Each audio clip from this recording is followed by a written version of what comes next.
Everyone, आप जैसा कि आप सभी लोग जानते हैं कि सीटेट के पेपर में बहुत कम दिन बचा हुआ है और उसी को ध्यान में रखते हुए हम लोगों ने एक सीरीज़ स्टार्ट किया है प्रीवियस ईयर पेपर के 15 क्वेश्चन का। तो आज की जो है उसमें सोशल साइंस के चीज़ों को हम देखेंगे और उसी में पहला क्वेश्चन जो आज का है उसको देखते हैं।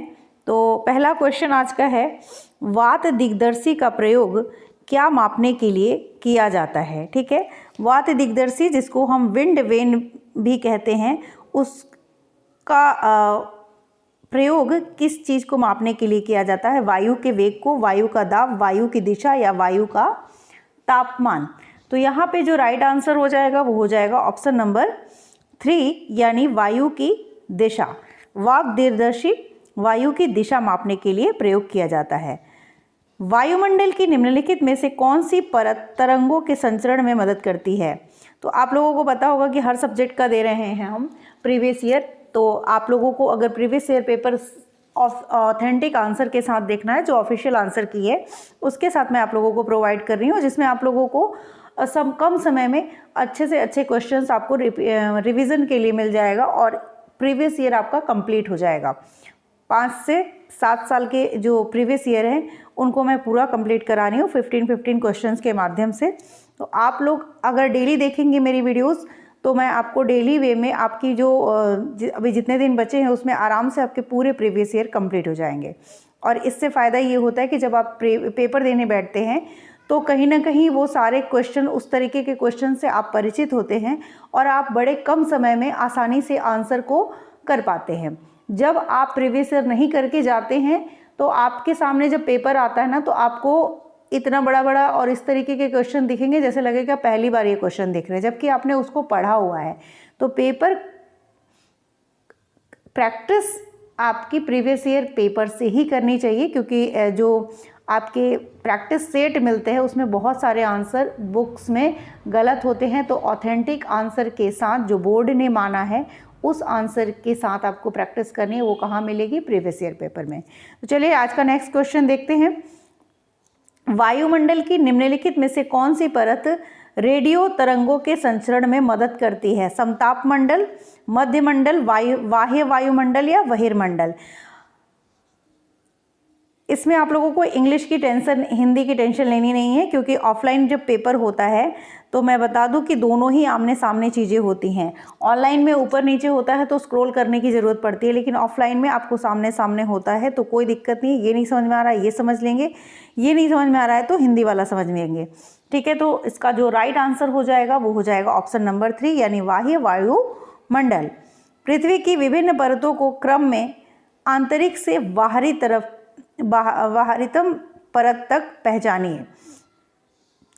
इंग्लिश में इसको देख लेते हैं और हिंदी में भी दोनों ही देखेंगे। परपटी मेंटल, बाहरी क्रोड, आंतरिक क्रोड, क्योंकि मैंने जो है वो उसको इंग्लिश में याद किया है। तो crust mantle, outer core, inner. दूसरा ऑप्शन है mental, crust, outer core, inner core, inner core, outer core, crust, mental, inner core, outer core, mental, crust. ठीक है, तो ऐसा ही इधर भी है। तो यहाँ पे जो राइट आंसर हो जाएगा आपका, जो सही क्रम है, अंदर से बाहर का पूछा गया है, बाहर से अंदर का नहीं पूछा गया है, इसलिए हमको ध्यान रखना पड़ेगा इस बात का कि क्या पूछा गया है उसके हिसाब से आंसर देना है। तो यहाँ पे अगर आप देखें तो सबसे अंदर जो होता है वो इनर कोर यानी आंतरिक कोर होता है। ठीक है, उसके बाद आता है आपका बाहरी कोर, फिर आता है मेंटल वाला एरिया, फिर आती है परपटी यानी क्रस्ट वाला एरिया। तो ये ऑप्शन नंबर 4 आपका करेक्ट हो जाएगा। नेक्स्ट क्वेश्चन देखते हैं, क्वेश्चन नंबर 34। दिए गए आरेख में सूर्य, पृथ्वी और चंद्रमा की स्थिति को ध्यान से देखिए और बताइए कि क्या दर्शाता है। पृथ्वी है यहाँ पे, ठीक है,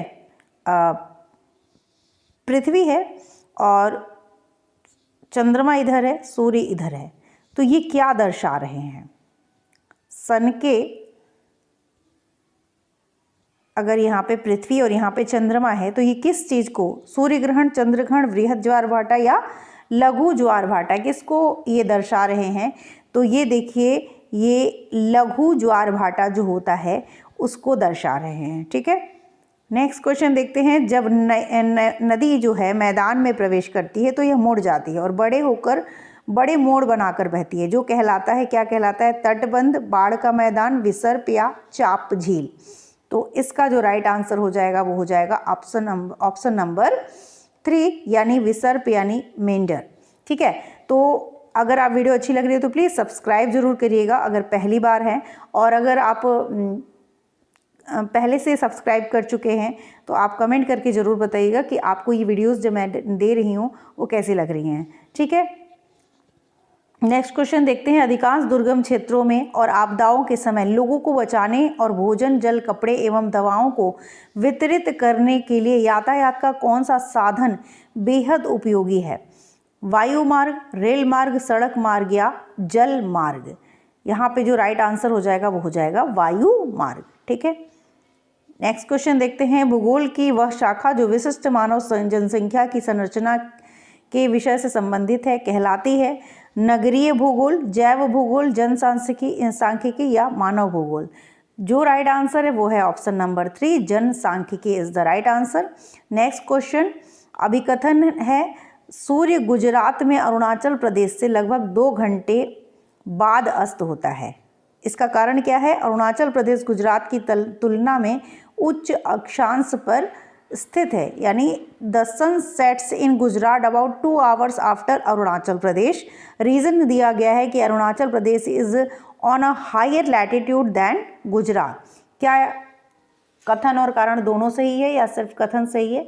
तो जो राइट आंसर हो जाएगा वो हो जाएगा आपका ऑप्शन नंबर 2 यानी कथन और कारण जो है वो दोनों सत्य हैं, लेकिन जो कारण है वो कथन की स्पष्ट व्याख्या नहीं करता है। ठीक है, क्वेश्चन नंबर 39 देखते हैं। निम्नलिखित में से कौन सा ऊर्जा का गैर परंपरागत स्रोत है? ईंधन, प्राकृतिक गैस, सौर ऊर्जा या कोयला? तो गैर परंपरागत और परंपरागत आपने पढ़ा होगा और उसी के हिसाब पे ये क्वेश्चन बेस्ड है। इसका जो राइट आंसर हो जाएगा वो हो जाएगा सौर ऊर्जा गैर परंपरागत नहीं परंपरागत है। तो इसलिए यहाँ पे गैर परंपरागत स्रोत कौन सा है? तो यहाँ पे सौर ऊर्जा जो है वो आपका गैर परंपरागत स्रोत है।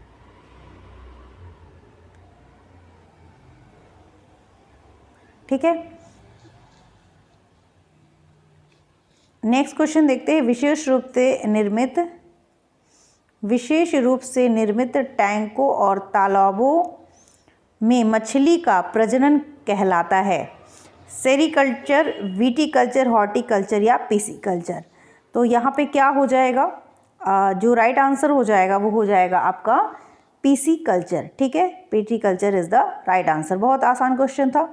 स्थल का एक सकरा भाग जो अब 5 क्वेश्चन और देखेंगे आज हम लोग, उसके बाद के 4 पार्ट में एक्चुअली इसको मैं करूँगी। 15 क्वेश्चन ही मैं डेली देती हूँ, तो इसको मैं डेली आप लोगों के साथ जैसे आज 15 दे दिया, कल 15 दे दूँगी। और इसके बाद मुझे अभी CDP के भी मैंने 15 दिए हैं, तो आज मैं 15 क्वेश्चन के सेट और दूँगी, हिंदी भी देना है। तो इस तरीके से मैं आपको ईयर वाइज देते जा रही हूँ। आपको डेली प्रैक्टिस करनी है बस, और कुछ नहीं करना है। इस तरीके के क्वेश्चंस जितना देखेंगे उतना दिमाग में बैठेगा। स्थल का एक सकरा भाग जो दो बड़े स्थलीय भागों को एक दूसरे से जोड़ता है उसे क्या कहते हैं? जल संधि, स्थल संधि, द्वीप या खाड़ी? तो जो राइट आंसर है वो है आपका ऑप्शन नंबर 2 यानी स्थल संधि, जिसे हम इस्थिमस भी कहते हैं।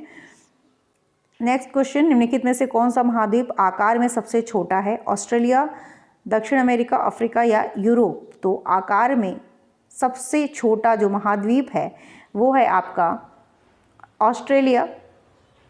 ठीक है,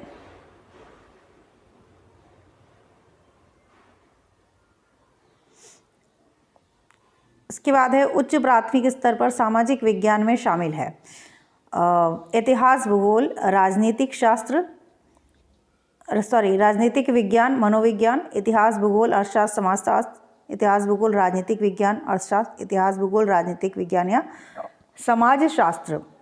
जो राइट आंसर होगा वो हो जाएगा ऑप्शन नंबर 3 यानी इतिहास, भूगोल, राजनीतिक विज्ञान और अर्थशास्त्र।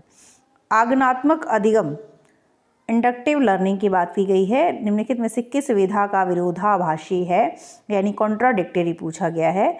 व्याख्यात्मक शिक्षण, संरचनात्मक, अनुकरण, निपुणात्मक?